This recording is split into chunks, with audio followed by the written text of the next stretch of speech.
I was a little worried about if I'd be late. So, good afternoon.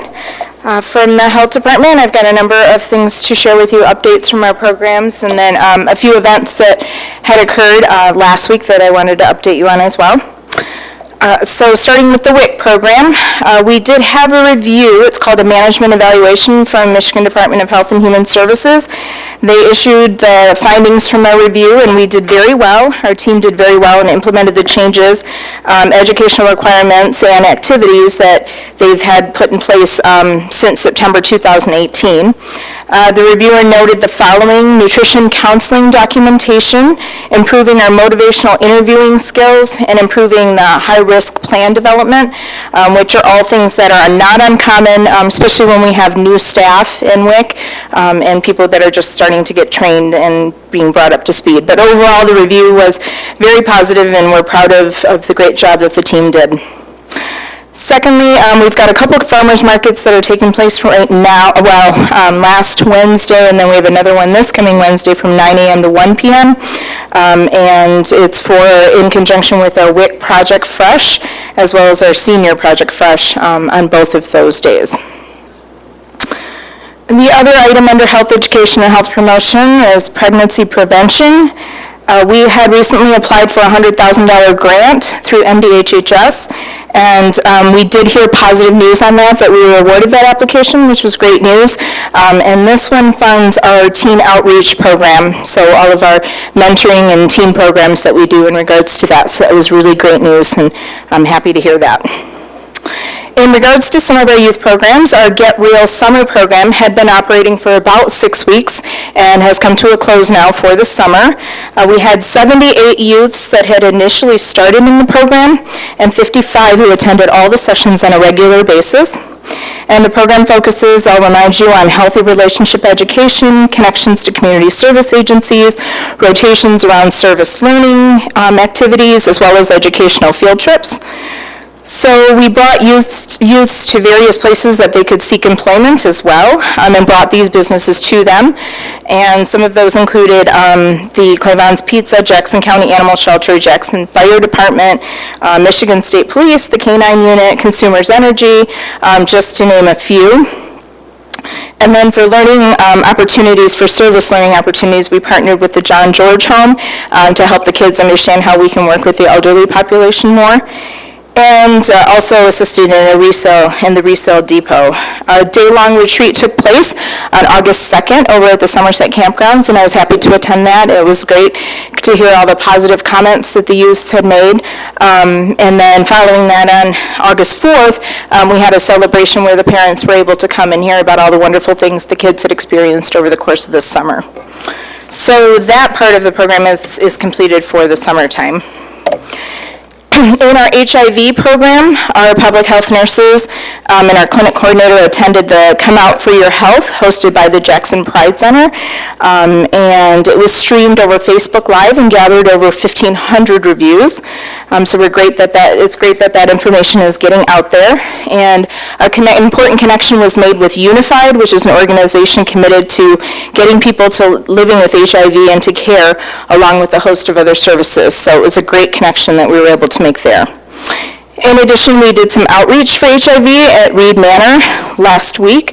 12 HIV tests and 10 hepatitis A vaccines were administered, and more than 30 people stopped by for some information. So it's always a great opportunity to get some outreach done.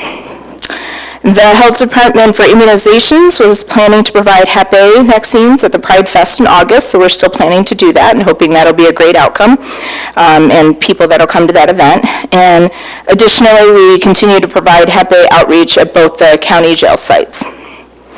In regards to tuberculosis, I had mentioned the outbreak that was occurring. All 3 active TB patients have been released from the hospital at this point. 2 of the patients are staying at a local motel and 1 is in their home. All 3 are receiving TB medications by direct observed therapy at this point. And one of the patients did receive a home isolation agreement, and we continue to do that just until we're able to get definitive positive tests to reconfirm that she's no longer contagious. So we continue to connect with the contacts that we've made to date. No new contacts have been identified to this point. So we provide information to the contacts as an ongoing basis. And we'll continue to pay, or the state will pay, actually, I should say, for the food, housing, bus passes, other incidentals. Those are all covered by the state for those individuals that we're housing right now. I'm hopeful soon, we keep hearing, that Section 8 housing could potentially be available, that we're hoping that they can get to some level of self-sufficiency and hopefully leave the motel. Couple items in regards to environmental health. The Lomar manufacturing site, as a result of additional sampling of their type 2 water supplies there this past spring, they tested 11 parts per trillion for PFAS, which is just above that 10 parts per trillion screening level. So the state will be conducting a confirmatory sampling at the site, and as a result, we didn't have to issue any public health actions. They weren't warranted at this point, given that level that they were at. That's the type 2 water supply. So, yep, that is through that. And then PFAS and food supply, just to let you know, this is something that could be coming down the pike, is the indication that PFAS could slowly be entering our food sources through crops that are grown on a biosolid application site. Biosolids are residual sludge that's left over from the municipal water systems. Unfortunately, there's very little money or research that's being done on how this residual matter impacts the food supply. But that's just something where we're hearing about that could slowly enter in. We'll continue to keep our eye on that to understand the level of impact and what kind of public health measures we may need to take in regards to that. Finally, on the EH side, methamphetamine, the contamination site that we had condemned, it's the Allen Estate. We've made progress in getting their vehicles and the debris moved from that property. Future court date with the Health Department and Scott Roach, the Allen Estate, will take place, and the court will rule to require documentation of the decontamination and the clearance sampling be done before a condemnation order could be lifted. So 3 other items that I wanted to just bring to your attention that happened last week. One was a security incident that happened at the Health Department. We had an intruder that entered the second floor of the women's bathroom. The appropriate individuals were notified, including emergency management as well as the law enforcement, and the individual, as I understand, was apprehended later. But coming down the pike, we are going to have to think about some future recommendations to make in terms of security measures at the Health Department, and just that building in general, working with the building committee as well as Mike and emergency management and various others that can help us drop some corrective actions that we can do to try to combat that and prevent that from happening. Second incident was that we had to, due to sewage overflow, due to a sewer main break, we had to issue a public health advisory for Clark Lake. That took place on Thursday, August 8th, and the advisory was lifted on Saturday. So we were able to do that just in time for the weekend with the all clear given there. Thirdly, we did have a swine flu situation at the fair, of course at the tail end of the fair the last couple days, where 10 pigs were removed from the fair. The sick pigs were removed. The healthy pigs were taken off to slaughter as they usually would be. Fortunately, we don't have any human cases, contact that was made in that regard or had caused symptoms amongst humans. So the pigs were removed in a timely manner, and we worked with MSU Extension as well as the Fair Board to assure that that happened rather quickly. So all of that happened while I was on vacation for 2 days, so I guess I shouldn't go on vacation anymore, is the moral of the story there. Any questions?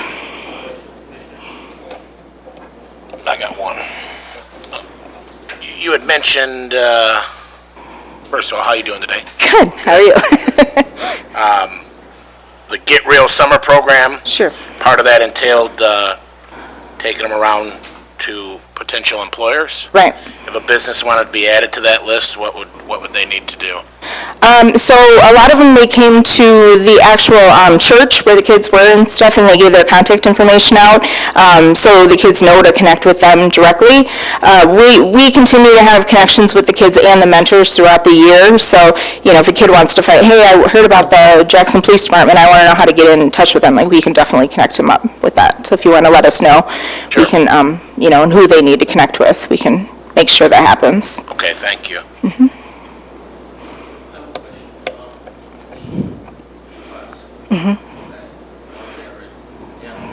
Right.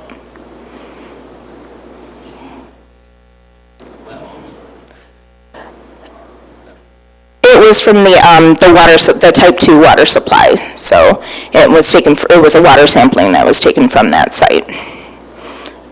Yes, yes.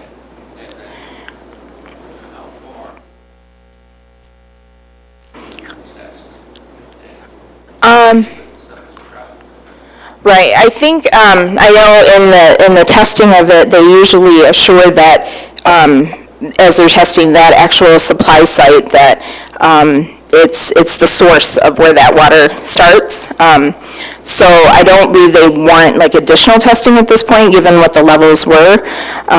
But I can double check with environmental health and see if there's any follow-up or anything that's done further down the line with that. Mr. Chair. Just for clarity's sake, the $100,000 grant that you received, will the Get Real program be able to use any of those funds? Specifically for the teen outreach program and the TPIP program. Okay, So, thank you. Yep. Anything else? Yep, thank you. Yeah, I know, right? Shoot, I don't know if Michael will approve that anymore. but-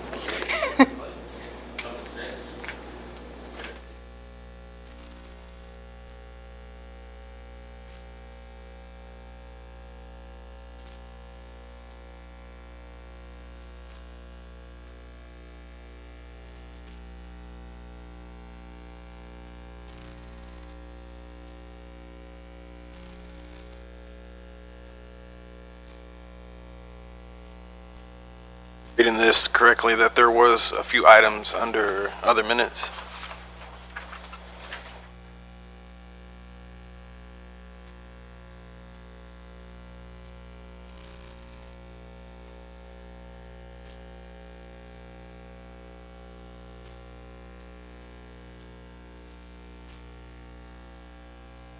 There are some listed.